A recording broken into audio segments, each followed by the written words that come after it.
Tinumis ang aking lulutuin for today. Magigisa lang tayo, kailangan natin ng mantika,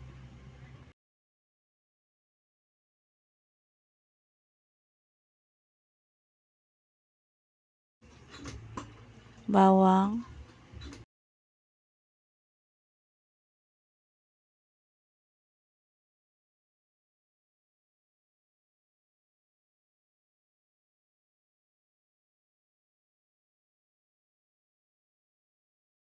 pag medyo brown na, isunod na natin yung sibuyas.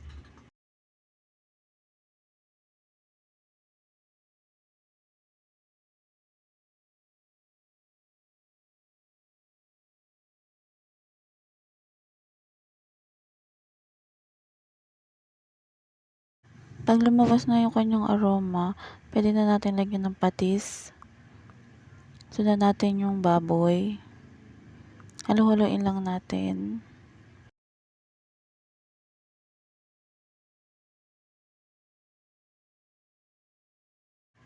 Medyo magtutubig siya ng bahagya, tatakpan na natin yan.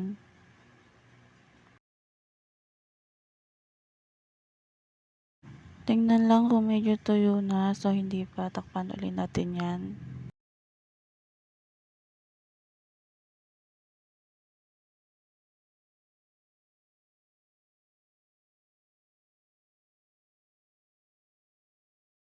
Lagyan na natin ng tubig. Pag medyo tuyo na, lagyan na natin yung dugo ng baboy. Mamaya na natin tatakpan yan.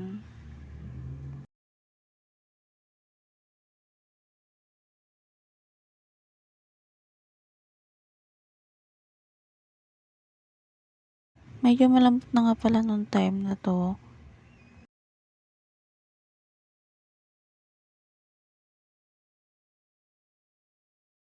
Nalagyan ko na to ng pangsabaw niya talaga.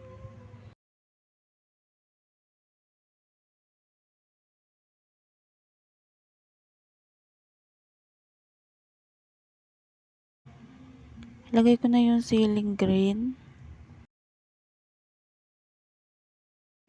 At usbong ng sampalok.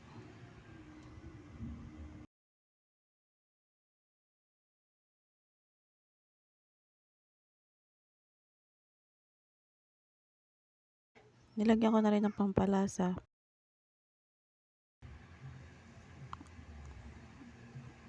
At asin.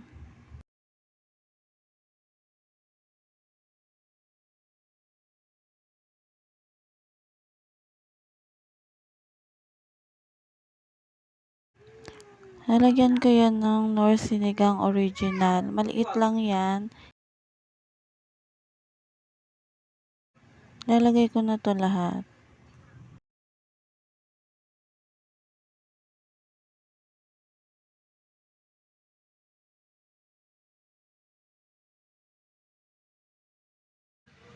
Luto na. Kain po tayo.